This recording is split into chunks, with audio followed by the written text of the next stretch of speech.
the faculty here, and it's my privilege to introduce Amal. So who is Amal Andraus? Before I break my laptop. So according to Wikipedia, which we all know should not be used if you start a research, Amal Andraus is a New York City-based architect. And she is currently the dean at Columbia, GSAPP, which is Graduate School of Architecture, Planning and Preservation. That's the most difficult. She's the co-founder of WorkSC with her husband Dan Wood. Dan Wood, a very interesting profile as well. Born in Beirut, Lebanon, Amal Andraus has lived in Saudi Arabia, France, Canada, and the Netherlands. She holds a B.Arch from McGill University in Montreal and a master from Harvard GSD. Prior to becoming dean at Columbia, Amal taught at numerous universities, GSD, Princeton, UPenn, and the American University in Beirut. So in short, Amal is an important figure in our academic world, to say the least, an influential mind, but that's not in Wikipedia, it's just me. But in the same Wikipedia review, there is a category work.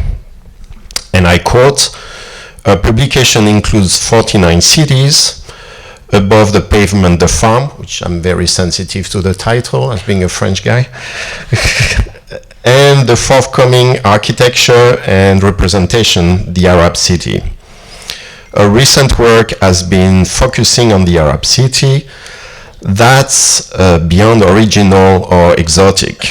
It's audacious and anticipatory, even pragmatic. It's risky, could even become visionary, but that's just me. As I say that I cannot stop thinking about the inhabitants of Alep and Mosul today, as we speak, and whatever is or will be left of their city or lives in a short amount of time. Amal was named one of the 25th most admired educator for 2016. That's Wikipedia. So Dean Andraus is as well working on research and not looking backwards, but further ahead in new territories, most likely unknown territories. And the description goes on. I quote, in 2003, Andraus and Dan Wood created WorkSC, a New York City-based architecture and urban planning practice with international reach. China, Gabon, Russia. Please note the situation here. Not only Amal Andraus is a big fish in academia, but rather a long-range intercontinental type. So Amal runs one of the most creative firms in New York City, and not only in New York City. I had the pleasure to meet Amal long time ago. I think it was last millennium, actually. Rather at a private level in Paris for a New Year party, or in a beautiful little gold-clad looking important place in Rotterdam, mid of Museum Park. And the weather was nice that day, which is pretty exceptional for Rotterdam. But architecture was not the main topic at all, though architects were wishing you both the best. At that time, Amal was working at OMA, but she, or they, managed to get the time to get married. Which is pretty exceptional. Amal Andraus is obviously polyvalent and tenacious, resilient and determined. You have to be when you become a dean, and you learn that fast when you have to leave your native country mid of conflict. Gently and with efficiency, Amal managed to reform and make things happening in our professions and university, shaking the conventionalism, destabilizing the conservatism. Amal, before you show us your recent work, what is your secret? How is it possible to be so polyvalent? It is a pleasure to have you today with us, so please join me in welcoming Amal Andraus from Columbia WorkAC.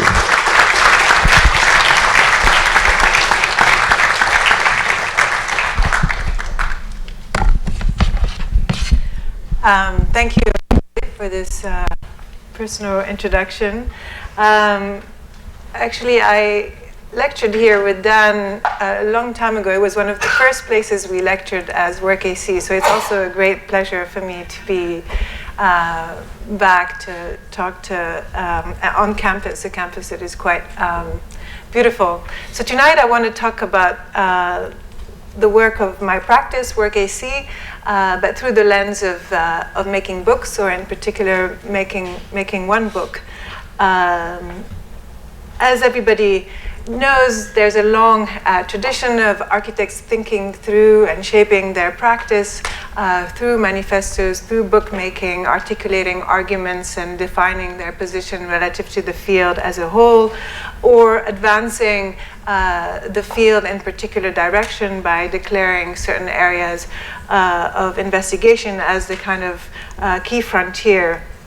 And after a certain sort of gap, it's interesting to see a new generation of architects trying to find a voice through the making of books, whether they are more akin to monographs or to kind of declaring practice as the kind of principal site of investigation, localizing their practices within a context and tying themselves to that context, or exploring the context of architecture as a discipline and kind of various modes of representation. So I'm showing here a number of contemporary sort of offices from Moss to Johnson Markley, LTL office, KG DVS, or Kate Orff and her book Urban Ecology, kind of positing landscape as the kind of new frontier of urban ecology.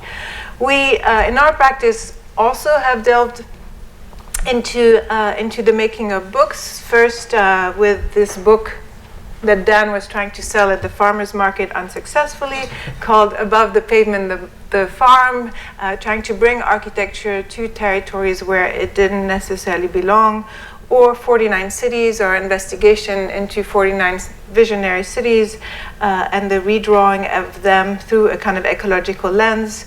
And what's interesting about the making of these books is that although they are a kind of design research, they also sort of become a mirror to the kind of practice that you are or what interests you. So in this case, I think that our work is often seems often to be caught between or suspended between a sort of desire to perform and engage with questions of infrastructure, data, etc., but at the same time is very much attached to a certain lightness, playfulness, shape making in terms of the architecture, and so it's always kind of caught between these two poles and trying to bring them together.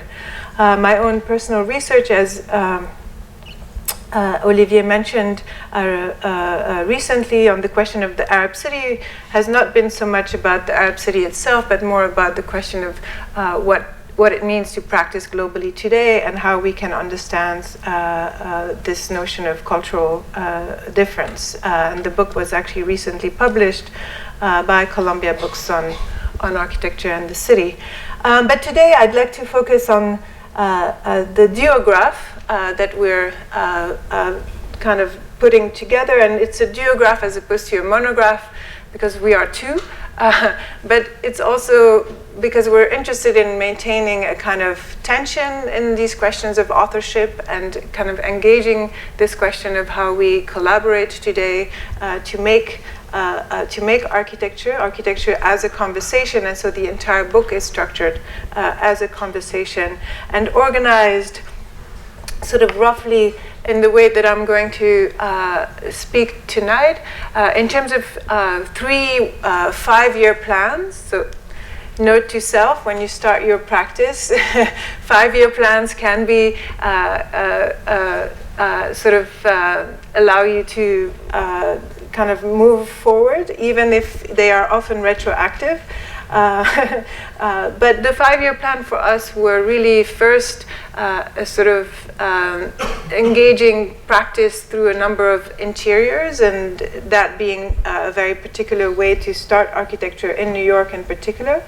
And then sort of abandoning architecture to look more broadly at the question of the urban and kind of large-scale infrastructure, and then zooming back in to where we are now, which is a renewed interest in the building and in this kind of thickened boundary between the inside and the outside, now informed by 10 years of kind of investigation of both scales and territory. So I'm kind of refocusing on the building as the object of architecture. And then a series of themes, 10 of them, through which I'll go now. So the first kind of theme or issue or lens is this what we call inner life. When we first started, it was about interiors, but also about just trying to kind of create a sense of sensibility or things that we kind of like and wanted to engage more deeply, coming out of a very well-known and at times overwhelming practice, that of OMA. So the first inner life is the idea that we wanted to bring humor to the practice as a way to engage different kinds of projects and approaches, and in particular not be tied, for example, to designing for humans, but rather designing at all scales and for other species. So in this case, one of our first projects was a doghouse with a treadmill and an odor machine and video screens for the urban dog to fantasize and experience the life of its rural cousins. Of course, after the design of Villa Pop, as it was called, we discovered, or we were told, that dogs don't see in color. So it is a problem with the kinds of projections that architects do, but it is the territory, it is our imagination as well, and we sort of embrace it fully. The idea of kind of program still, despite it having taken a beating in the last decade, but in this case a drawing of the Guggenheim as a kind of section where by flooding the ramps one could experience the exhibition in a completely different way, as swimming. So the exhibition is the flow show, and you can kind of casually, swim down the exhibition, and then the idea that the water would be recycled and filtered through this big sort of green planted space in the middle. Models and an investment in theoretical and speculative project. This was a theoretical project for downtown Beirut.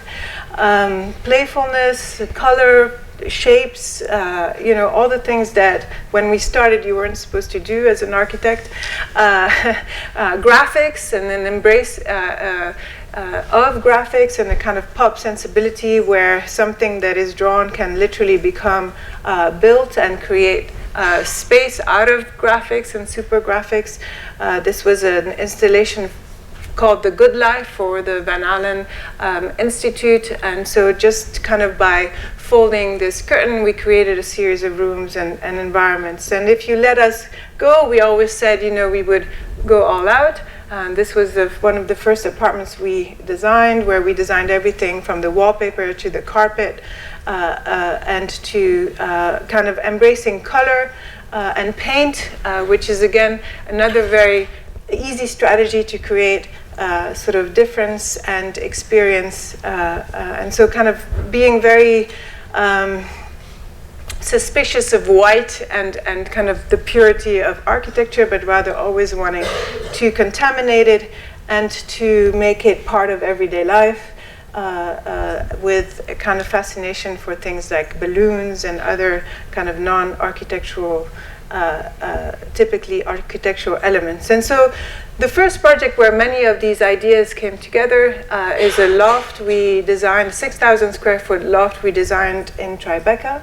And here the thought was to create a sort of anti-loft in a sense of, rather than sort of indulging in very large open space, we would divide the space in bands of very, very different types of experiences, material, lighting, color, etc., but also programmatic, moving from the more kind of public parts sort of the apartment to then the more private 3-story section that we created in the back for the kids, the parents, and the guests. And always a sense of bringing compression and density and section into the smallest spaces of the interiors. And a kind of interest in that kind of urban density at the scale of interiors. And so this is the apartment with this kind of sequence of rooms, from the living room to kind of the storage shaker box in the middle.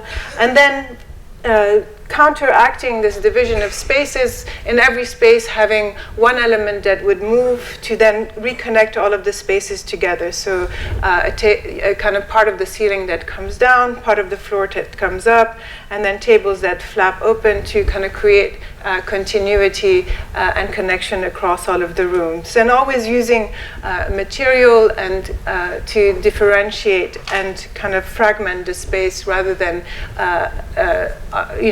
kind of create homogeneity. And here the section. So again, when we do speculative work, it often comes back to inform the practice. So in this case, we did build a doghouse. This was our first Monopoly doghouse. The clients had a dog named Stitch who hated to climb the stairs, the 3-story stairs. So we designed a dumbwaiter elevator for Stitch. That would kind of go up and down the 3 flights of stairs and bring Stitch all the way down to the playroom. So Stitch is dead, but the doghouse lives, which is what architecture does best. We're always quite interested in perforating architecture and bringing natural light. So in this case, the master bedroom is already 15 feet below street level, but yet by carving above and creating these fingers, we were able to bring light in and to create a courtyard. And then counteracting this need for light, we carved a space for a tequila nook. So bringing narrative into these interiors and kind of a sense of density and compression and almost excess in terms of the narrative and the kind of material engagement. The second sort of lens, let's say, is the question of context. Again, thinking about the generation or 2 generations before us, and thinking in particular about the kind of, the fascination with the metropolis, I would say that we started our practice at a kind of in a different place, with context being more like this, suspended between tabula rasa and a kind of suburban sprawl. This is Dos Lagos in Orange County, where we were sort of asked to design an anthropology store. And in this case, try to engage this open air sort of shopping mall by finding ways to bring, to create either sort of spaces that are not about shopping, such as with the granulation of the facade and kind of carving moments where you were shaded and were able to sit and not have to shop, or the kind of surprise on the inside as you walk in of a courtyard in the middle of the store where there's no shopping, but rather an orange tree to echo the orange trees that were there in the shopping mall prior to the mall being there. And always playing with this question of second nature, natural nature, let's say, and artificial nature, and the architecture framing that kind of relationship. And in this case, a kind of artificial topography that we kind of built. And so here you see the store that is really marked by this green screen at the top for vines to grow on, that's perforated with a gradient that marks the entrance, and then this entrance system that really creates a sense of openness throughout the day, the crenellation of the facade that I mentioned, and again the use of pattern and supergraphic to differentiate that store from the adjacent stores. And this is a recent photo of the vines having grown. So you would think that in this global quote-unquote context that we are sort of operating in as architects, that there is difference. But actually there is often more similarity than difference. And one of the sort of strong moments for the practice is when we were invited, along with 100 other architects, to design a 10,000 square foot villa in Ordos in Inner Mongolia. This was a project organized by Herzog and de Meuron and Ai Weiwei in particular, who did the master plan. And again, so this is what 100 architects in the desert look like, looking desperately for their site to build on. And that, similar to Orange County, in contrast to the kind of sort of carpet of suburban-like houses being built for a population nobody was quite sure who it would be. So kind of real estate as a sort of kind of mode of flow transfer of capital globally. And here the architects, sort of invited but not supposed to ask any questions about this kind of larger context, and rather being given a boundary within which, this is architecture, this is your boundary, you do the house and you don't deal with anything else. And it was very sort of problematic for us, but also kind of awakening. And so this is our proposal, and here you see the kind of density of, thankfully the project was never built, but I think the narrative of it, no, it's true, sometimes it's better not to build these things. But I think the kind of entire experience of Ordos was quite interesting. So for us, the question became designing a house that was quite introverted, very closed on the outside, that would gradually open up to the outside in this kind of layered onion-like sort of diagram, moving from which would have kind of thickened circulation all around a very, very large space, living room, flexible space, and then on top the idea that this could be shared by more than a single family, and by creating a field of rooms could be shared by up to 4 or 5 families. So creating more of a kind of urban village or a hutong within this kind of singular house, and puncturing the house then for context to really just become the sky rather than the surrounding sort of environment. And so that is the moment where we kind of sort of zoomed out of architecture as building and tried to look more at questions of infrastructure and the conversation that was happening in terms of ecology and urbanism, which we thought was much more provocative, interesting, and sort of timely than questions that were happening in architecture per se.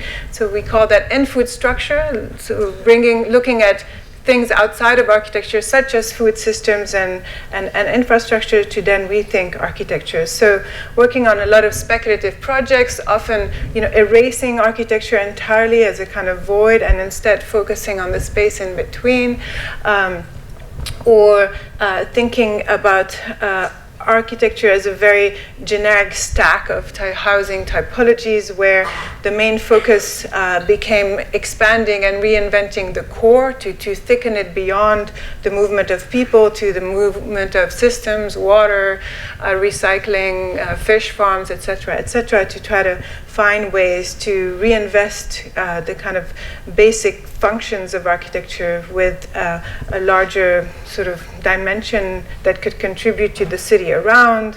Again, lots of interest in farming and urban farming at all scale, whether at the housing scale or at the scale, in this case, of a fish farm / sculpture for the Shenzhen Hong Kong Biennale.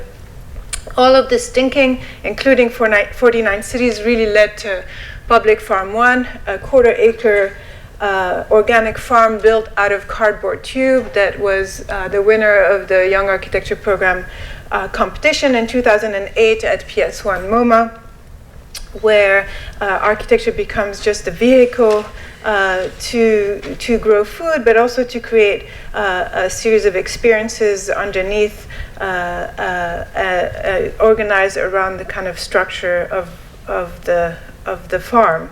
So here you see the construction of the kind of aggregation of the planter units, the farm and the kind of water systems, and then kind of pleasure underneath the farm in this case, and playful in kind of moments to engage with architecture in a kind of interactive way. This was a sort of way to see the farm above.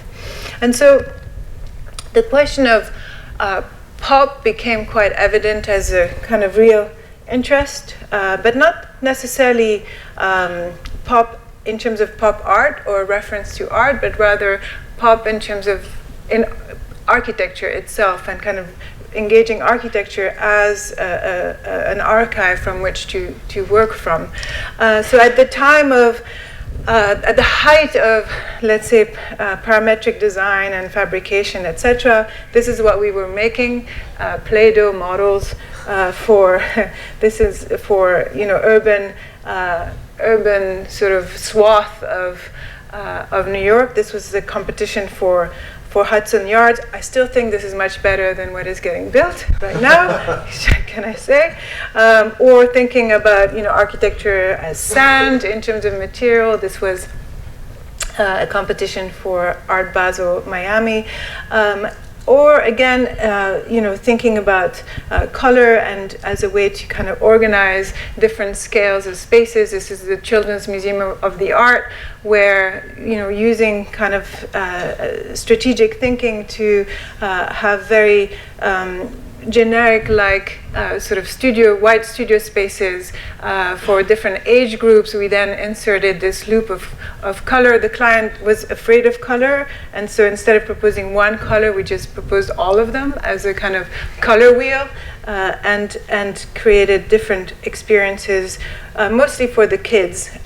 So from the video editing room to the kind of soothing lactation room, a sort of fake artist skylight hallway, slide, graffiti tunnel, etc.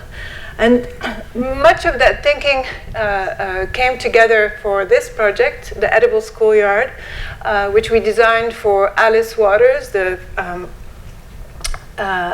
chef, which I'm sure all of you know. The first Edible Schoolyard in New York City, so kind of modeled on Berkeley, but transformed to become a New Yorker Edible Schoolyard. And so taking everything that we learned from Public Farm 1, we transformed half an acre of the parking lot into an organic farm for kids to grow. This is a K through 12 public school in Brooklyn, and then designed this kind of building that is a combination of a greenhouse, a kitchen classroom, and what we call a systems wall, really sandwiched, a little bit like the kind of White Street project, with kind of very sharp differences between the parts kind of put together, and then in the back really using shapes to almost turn the building into a kind of pedagogical, playful tool where the kids can understand that the slope of the roof is to recycle the water, the cistern is a circular, the kind of mechanical systems are in the tallest tower, and it becomes a kind of kit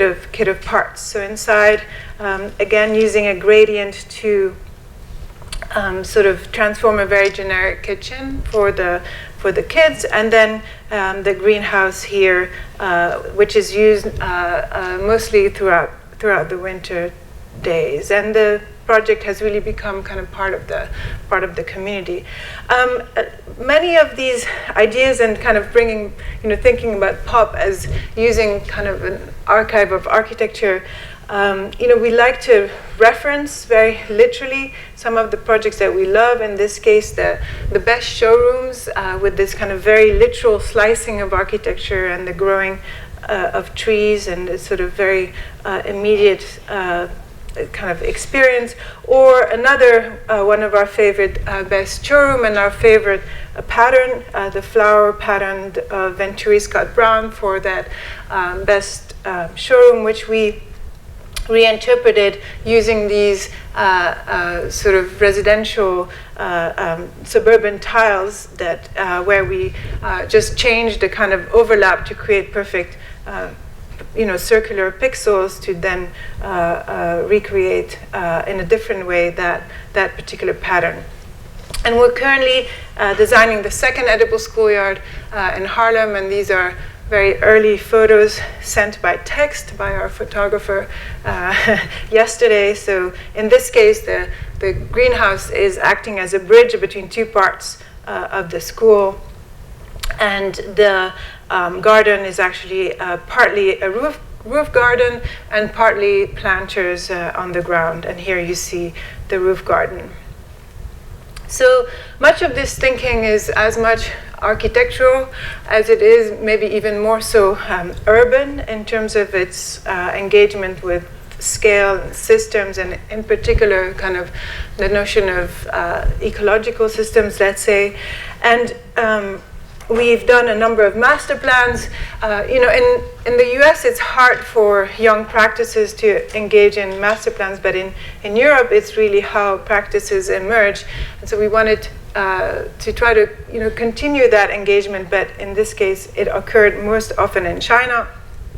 This is a master plan we did for 7 university campuses in Weifang in China, which really built on many of the ideas we developed for Nature City, a kind of speculative theoretical project. We sort of we designed for the exhibition at MoMA for clothes, rehousing the American Dream. In this case, the American Dream is or the American suburb, and the question for us was, can we reinvent the suburb can we reinvent Ebenezer Howard's town country, but for the 21st century? And so it really became an idea of combining maximum, we're trying to, combining maximum density with maximum open green space, or let's say trying to maximize both. And so the minimum density or minimum urbanity is, kind of 2 streets and a housing block in between, so the kind of one pier of a grid, and then separated by a large swath, 70 feet, for wildlife to exist in between. And so this was the model we did for MoMA, where you can see the kind of grid, and then within the grid, the kind of different housing typologies with each housing block, each housing typology also acting infrastructurally. So the kind of water housing, where all the water of the development of the city could be recycled. So you either have a view on the lawn or you have a view on the pond in this kind of very sort of wiggly, crenellated housing typology. The water tower or the high-rise and kind of reinterpreting the high-rise of homes. Here, the core is voided to allow for water to be recycled, and using the height to create pressure to feed the development, working with typologies of suburban, the kind of suburban home. decomposed mound where all the organic waste would accumulate to create methane and heat the pools, etc., or the courtyard that is kind of articulated to become a bridge and allow the wildlife to pass through. And finally, the frame for the entire project, just kind of compressing a kind of archetypal, almost suburban house and putting the lawn on the roof, and just doing that would increase significantly the density of Nature City and allow for these large open green space. And so thinking about architecture always as an environment and as kind of a place of intersection between different environments, in particular between the urban and the rural, finding ways to perforate it or to integrate architecture and landscape in other ways than, let's say, through a landform building, or finding ways to kind of connect the two in other ways, perforating architecture and creating voids. And many of these ideas came together for the competition we won. I think it was, I can't remember now, a few years ago in Gabon for a new conference center for the African Union. Gabon is a country between West and Central Africa with a great, like many African countries, a great tradition of tropical modernism, very bold architecture, but also another interesting kind of history which we discovered while we were researching the kind of architecture and urban history of the country. This is Diolivo, an Italian architect who had worked with Soleri and also worked with people like Hisham Munir in Baghdad, and who really was interested already in the late 60s, early 70s in a kind of organicist, let's say, approach to urbanism, and designed this kind of very beautiful master plan for Libreville, the capital of Gabon. And so already finding in Gabon this kind of history of trying to integrate urbanism and ecology and trying to integrate architecture and landscape. And so the project really became about that rather than using kind of, let's say, cultural representation as the competition was really inviting the architects to do, instead refusing to do that and rather engaging more with the ecosystem and landscapes of the country to kind of perforate the architecture and integrate building and landscape in that way.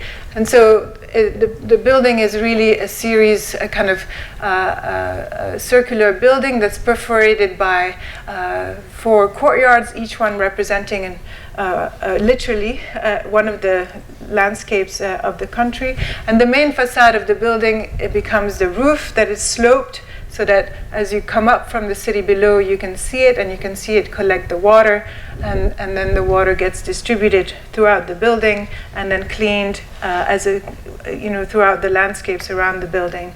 So the sense of sort of transparency and connection between inside and outside, between architecture and landscape, extends to the facade with this kind of louver system that creates a sense of transparency and airiness, where the kind of perforation, the actual perforations of the facade are behind, and at times become completely overscaled for these courtyards and gardens that are caught suspended in the building.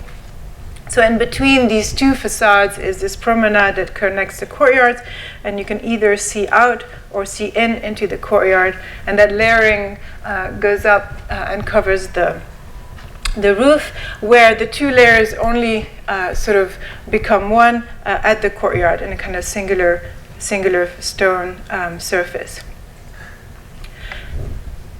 So the waterfall is, so thinking about reinventing, things like plumbing, the waterfall is literally the moment when the kind of recycling water system gets exposed and becomes sort of celebrated. So here's the plan with the main auditorium in the center, and then eroded. The building is eroded by the courtyards on the side. So you always have a sense of the courtyard, or you always have a sense of the kind of outside, in this case the water collecting in the ceiling of the auditorium. And each venue is connected to a courtyard, and again to kind of have that sense of relationship. So when you're in the Orchard Auditorium, you really have the weight of the courtyard above you. The kind of Rainforest Auditorium tries to recreate artificially some of the atmospheres of kind of the rainforest with the materials and lighting. And then when we did not have a connection to the outside, the geometries of the rooms and the ceiling in particular in this venue sort of became a kind of artificial sense of opening. And here's the bar. And this is stalled right now. Work culture. So bringing many of these very kind of large-scale, more urban ideas to start to bear again on smaller-scale interiors. In this case, a project we did for Wieden Kennedy, the ad agency that did the ad Just Do It, the Nike ad, and started in Portland. And in this case, they sort of owned or rented 3 stories and were interested in both having a presence on the street, but also having a real sense of community in terms of creative practice. So the project really became for us how to create a kind of answer to Google. So if Google is the kind of more suburban, horizontal, sprawling office park-like, what would be a New York sort of response to it, or an more urban, densely populated response to it? So literally thinking about the density of the office in the same way that you would think about the density of Nature City, for example. And just by working very precisely with things like desk dimension to columns, etc., we were able to go from a 6% shared open space to 25%. So reducing the kind of individual sort of desk space to expand the collective shared meeting space. And so the project really became about designing these different scales of meetings according to time and to the scale of the meeting. So if you only need 10 minutes and a private phone call, you can just go in a kind of phone booth scaled room, or if you had a kind of over the counter sort of stand-up meeting, you would be provided with that. So this became the kind of organization, so really organized around these meeting spaces. Here, the over-the-counter, so 10 minutes, stand-up meeting, very open. The lounge, suspended in section where you're private, but at the same time still connected to the rest of the office. The different scaled meeting rooms, a couple very large conference rooms, the ability to work everywhere, cafes, kitchens, etc. And then finally, at the kind of biggest scale of the intervention, a series of larger meeting spaces, which kind of were designed as kind of cuts or kind of voids in the space, circular cuts, a sort of homage to Mata Clark, and where. So this is the biggest cut, and here we had to remove one column, and the overscaled structure is due to the fact that the landlord wanted to make sure that if this became a 19th century printing press again, it would be possible. Structure is not always logical. And here you see the kind of big moments that we wanted to create a sense of connection between the different floors without creating a single atrium or single moment. And so the overscaled stair is what you encounter when you enter, and as you go around it, you see the kind of second hall which connects you to the third floor, and so there's a sense of discovery as you move around the space. The bar, it's an ad agency after all, and they spend a lot of time there. And then the smaller stair, which takes you up to the library, and here you see the kind of views across the space. And then from the library, you can go into the sort of gym.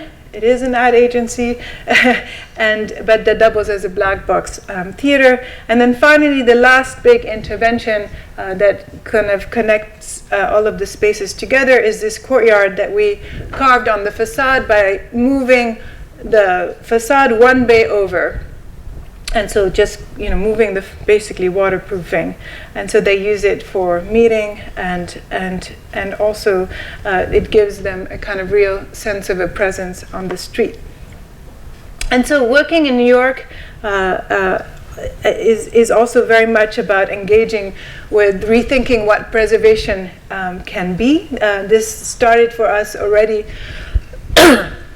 with our first project in the meatpacking district for Diane von Furstenberg's headquarter offices, and continued to New Holland Island, the competition we won to redesign this into a kind of cultural center in St. Petersburg in Russia.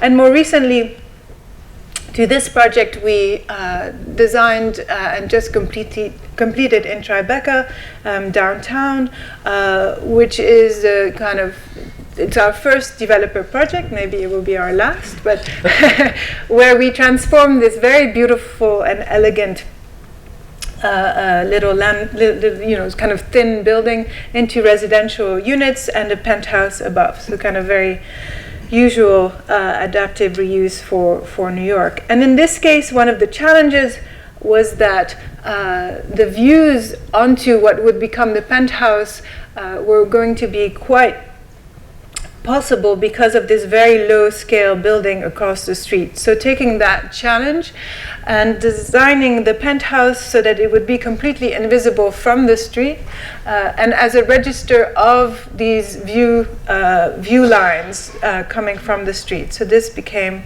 the kind of design for the penthouse, a sort of crenellated roof, completely invisible from the street, but very architectural and very present when seen from the surrounding buildings. And that sort of topography carried through to the other floors, where in every unit we took the core, the bathroom, kitchen, typical kind of consolidated unit, and created a topography, a step topography with a kind of herb garden at the kitchen, and then a sort of a little greenhouse with ferns that grow with steam. So when you're taking a shower, the ferns can grow. So bringing all these ideas to the kind of smallest unit of the bathroom. So this is the kind of simplex core, let's say, with the little greenhouse, and then using patterns in the bathrooms to again evoke this sort of second nature and bring those ideas to the interior. And so here you see the kind of invisible penthouse, which is quite visible from above and from the taller building around, and quite articulated as a sort of register with the Freedom Tower in the back, and then inside.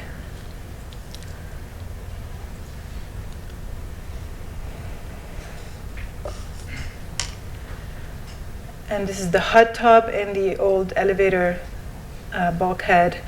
And we wanted to do something on the facade, and all of the column capitals were gone. So we invited the artist and architect Michael Hansmeyer to reinterpret the Corinthian capitals. So he took different models of Corinthian capitals and scripted this kind of contemporary capital. And they're completely contemporary, but they look as if they've always been there. And so it was very interesting to present that to Landmarks.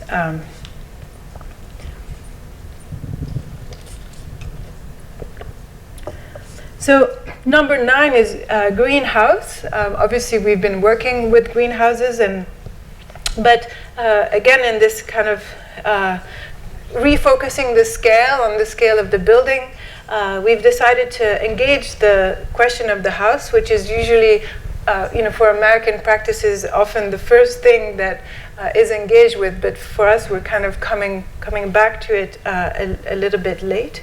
And in particular, inventing kind of an interest in bringing all these ideas about systems and the kind of creation of environments, etc.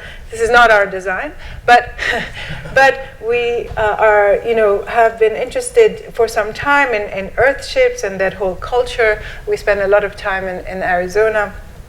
And so the project for this guest house is really the reinvention of the earth shape and the kind of appropriation of materials such as the adobe brick to create a new version of this kind of earth shape-like house. So this is the existing house, and this is the site of the guest house, which you can see here more clearly.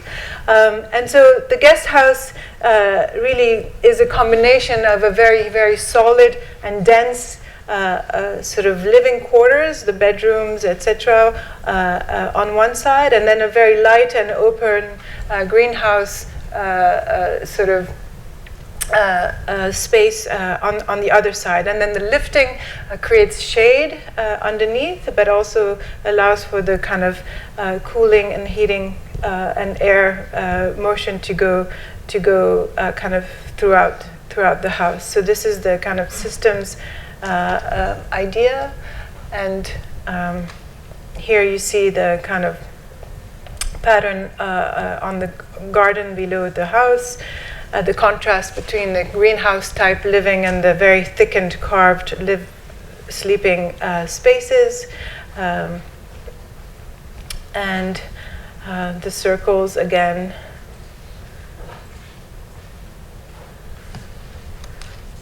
So it's just for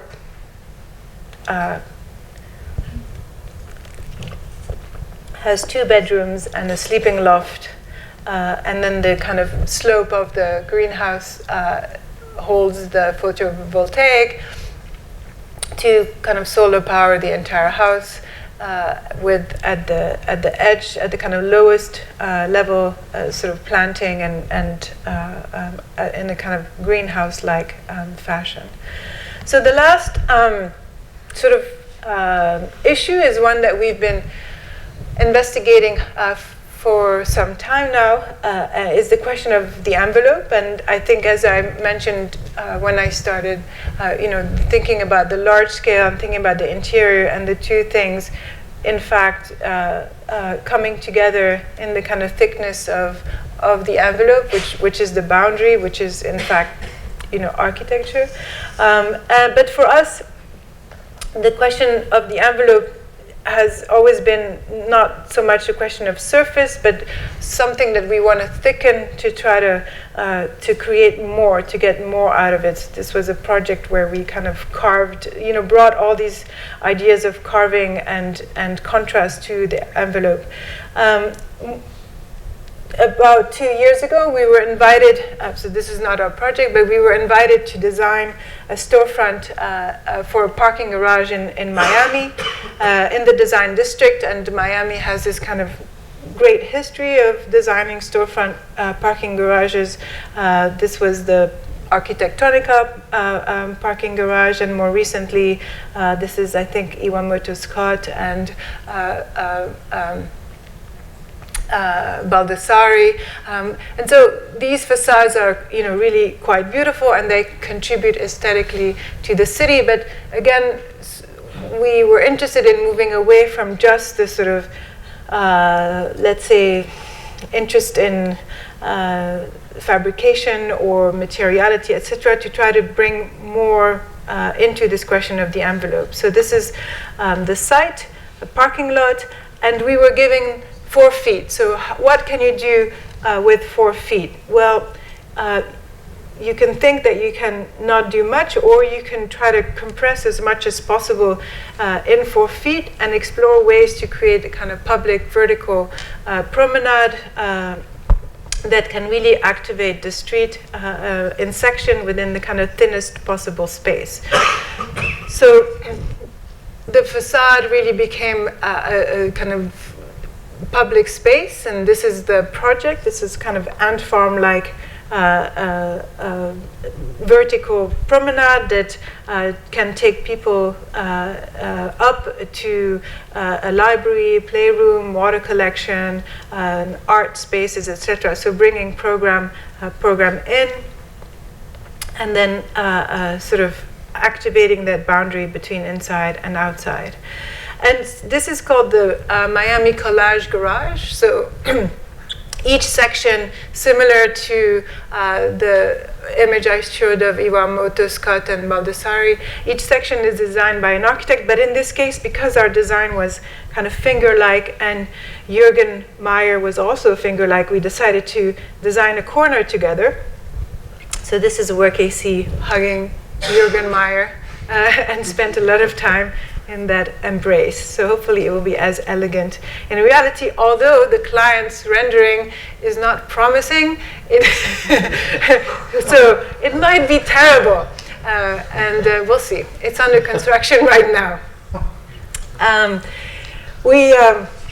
Just moving a little bit fast here, these ideas of a lot of these ideas, and especially the idea of envelope, etc., came and representation came to bear on the collaboration we did with Ant Farm for the Chicago Architecture Biennale.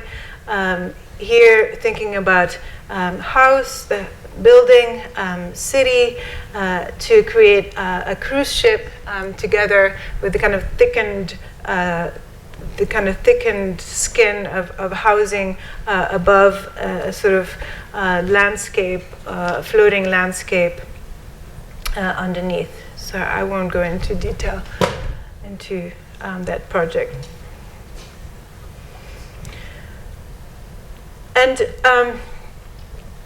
finally, more recently, did a series of competitions to again bring questions of section and envelope and program to kind of the facade and a kind of vertical life of the building, the inside brought to the outside. And all of that has culminated in a competition we just got a special mention for, second place. This is the last project I'll show. This is the museum, the Beirut Museum of Art,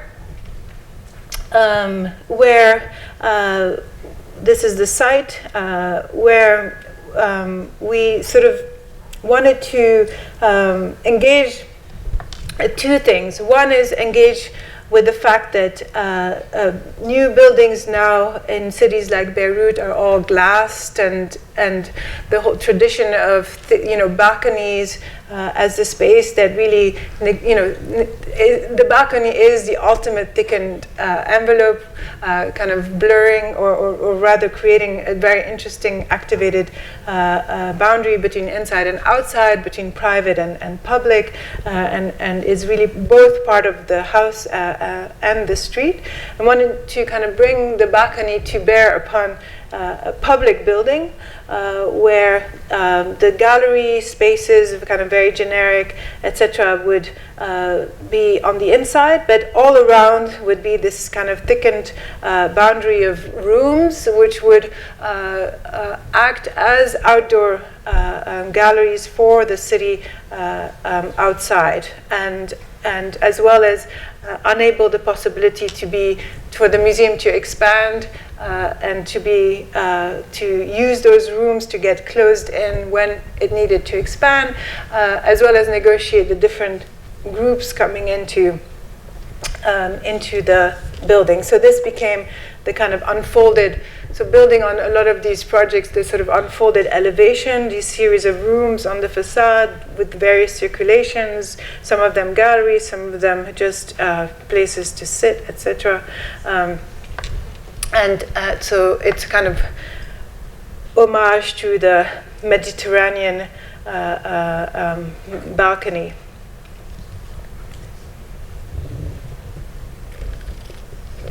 So here you see it's a kind of excessive gabon where rather than having just a few courtyards, it's a kind of accumulation of rooms that erode the building and create this kind of thickened inside-outside relationship.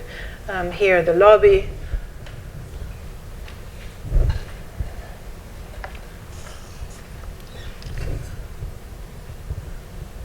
And then the section where you can really read this kind of contrast between the scale of the perimeter and then the larger gallery spaces on the inside. And of course, there's a reason why balconies work. They do everything that this diagram says they do, and more. And this was the model.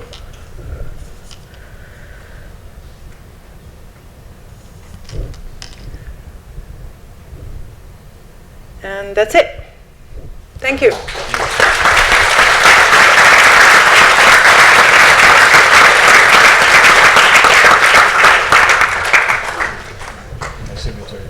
Yeah, I can take questions.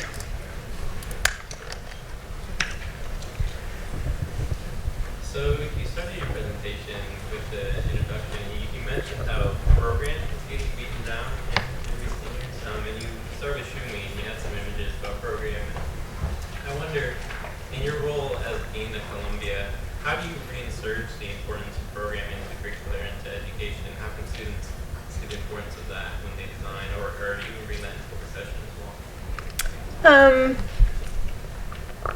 I think that well, first, I think that it's we kind of, as architects, we sort of go like constantly 180 degrees, right? So suddenly, like one day program is up, the next day program is down. One day it's all about form, the next day form gets a beating. So I'm much more interested in kind of supporting approaches that are, we have many more ingredients today to work with than we have ever had. And so rather than, editing out or, operating in a kind of either-or condition, it's a sort of more of an and condition where, it's just one of the ingredients that has potential to generate, let's say. And so I think that, at Columbia, we're, in terms of the curriculum right now, we certainly don't start with program, because otherwise you never get out of it with students. But it comes in, in the second semester, let's say, and it's just one of the elements that I think, has potential, at least deserves to, not be either completely in or completely out.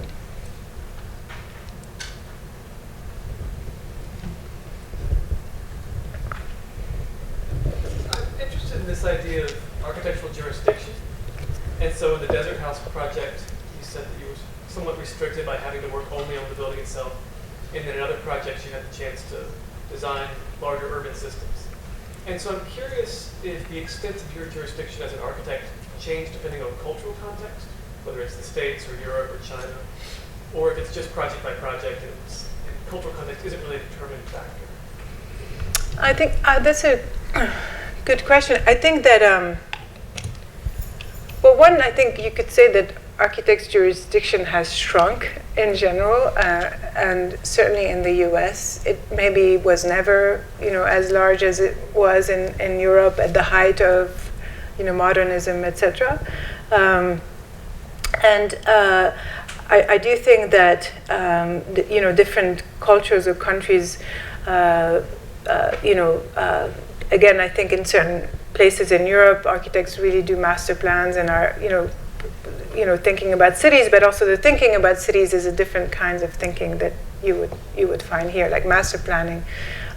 Same in China, planners are trained as architects. They are still very much connected to the built environment, whereas I think if you look at the planning, planning kind of programs in the US, they in the 60s kind of went social science and divorced themselves. So there's certainly a level of difference in terms of what is expected, and when, if architects are, invited to contribute or not. But I think for us, we're always interested in thinking beyond the boundary that we're given, even if in the end we have to work within that boundary and charge that boundary with everything that you can act sort of at every scale, act with more or less information, and I think we are interested in the more.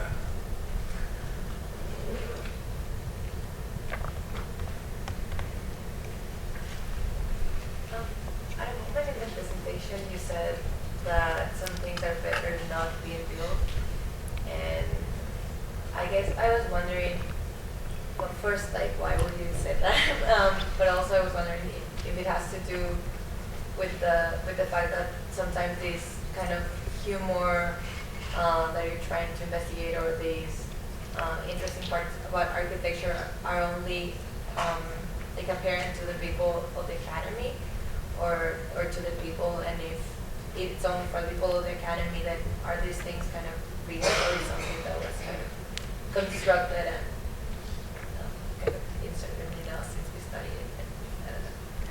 I don't know. So I think that, well, some things are better. Well, first of all, I think it's not necessary. I mean, the history of architecture is in many ways more of a history of unbuilt projects or competitions or theoretical projects, or or at least as much than it is about, let's say, canonical buildings or. But in this case, in Ordos in particular, I think we were all, certainly we were, very torn. Why were we there? Who needs 10,000 square feet? Who's gonna? There were all these questions, and Ordos now is is a city that has not been populated. It's kind of one of these real estate, sort of projects, and so I think sometimes at the time we didn't. I think sometimes as an architect, if you're able to say no, and you're not always able to, this would be, it's a complicated project. So in a way, I think that Ordos was more interesting as a coming together of a generation of architects to think about this condition that we were in than it would have been as a built project. So it's much more powerful and probably better for a number of reasons. I think to your second kind of question, we try really not to make a difference in terms of audience, that we speak one way to a client and we'll speak another way to an academic context, and a third way to students, and so it's like life is too complicated to have these multiple personas, and sometimes it works and sometimes it doesn't. But I think for us it's more exciting to have, if we're working with clients or cities, to have them on board with the project and to explain why we're doing things. Then they're as committed to investing a huge amount of time trying to figure out something than if you weren't sharing with them where because they're interested, and if they're not, maybe it's not a great partnership. So.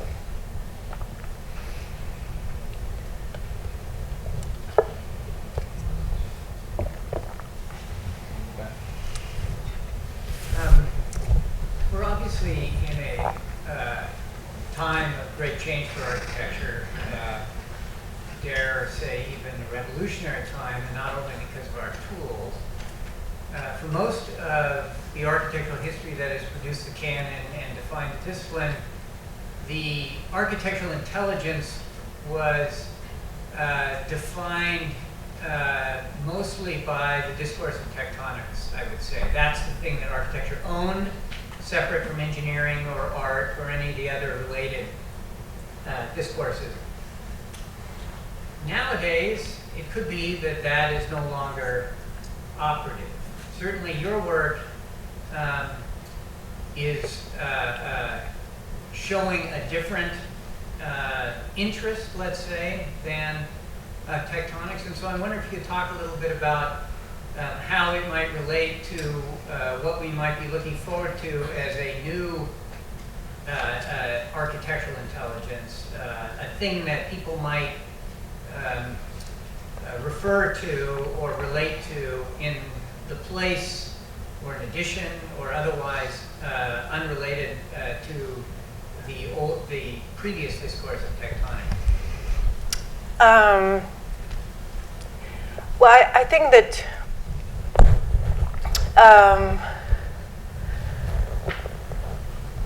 I think it goes back a little bit to what I was saying about the ingredients, and as you said, I think we have many more, images, visualization, drawing is kind of having a revival, and questions of representation,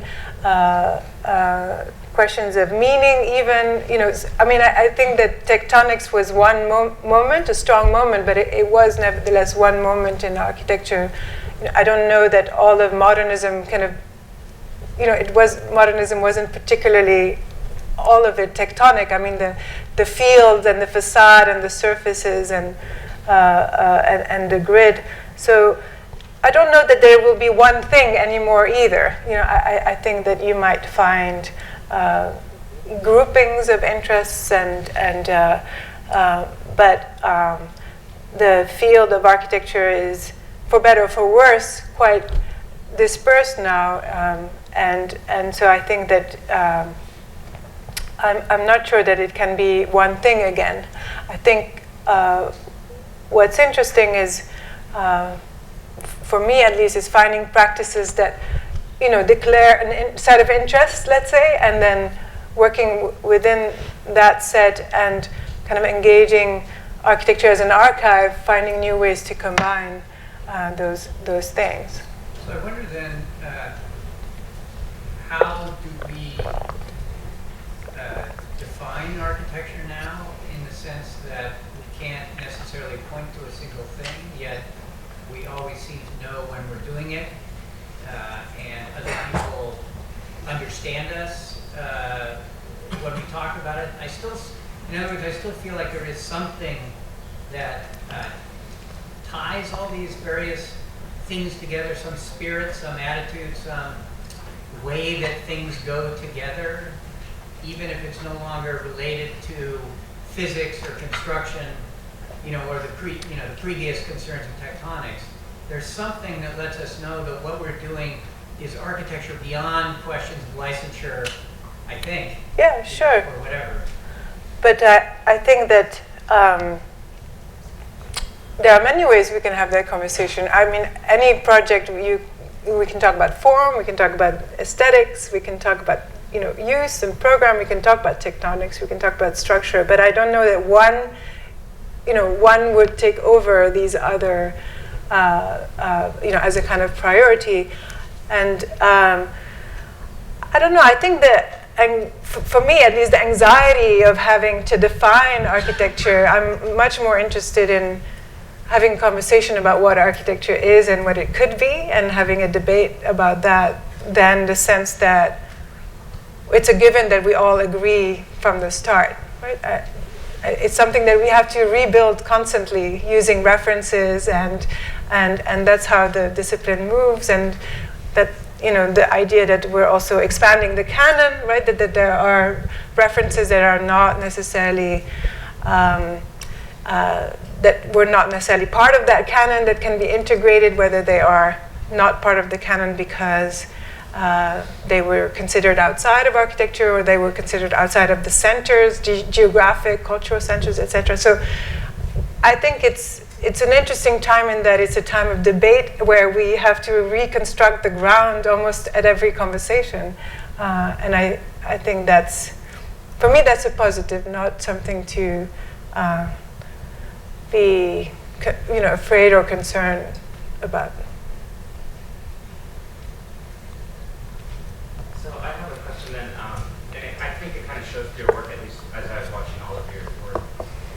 It's starting to make think I'm making sense of what influences you, and through your presentation, I saw influences of like Archigram at one point, Cedric Price, even Schumi. It all seems to like come together, but somehow contextualized culturally today, as so much as they were in the 60s and whatever they were criticizing. I see with your work making sense today, and in a way that's influenced by the past, but you're using like these tools that you're bringing all in your design. So, you as a designer, when you approach a problem, do you see it like something completely original and then just draw from all of these influences, or do you draw on the influences first, or you know what I mean? Like, how do you come to terms on what you're going to do and how to approach it as this problem? Well, luckily design is not linear. So, and maybe that's part of the, I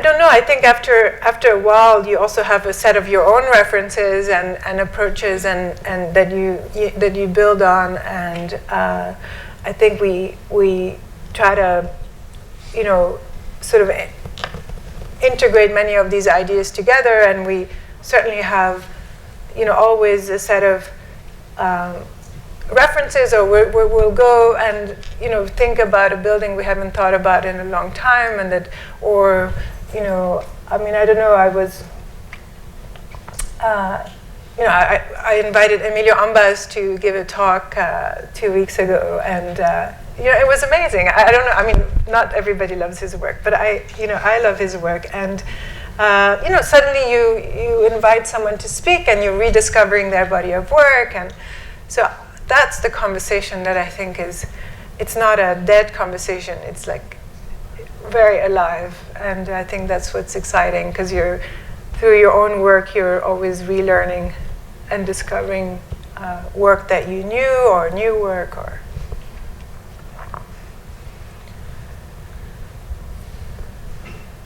Hi, so in our architecture theory class right now, we're discussing the topic of landscape. And we came across the theory of landscape urbanism. And in a lot of your projects, I noticed that you have this tendency of following some of these principles. Is that something you have in mind consciously, or is that just the style you developed over time? No, we're very interested in landscape, I think, but probably not so much in landscape urbanism, in the sense that, although I think landscape urbanism has been an incredibly powerful shift in thinking about urbanism, but landscape urbanism almost erodes the object, and it really becomes about field, and I think we're still interested in objects. And so it's more the landscape as the garden. It's more, talking about Ambas, it's more like the kind of domestic landscape, and so it's more objects than fields, let's say. Okay, is it good? All right. Well, thank you.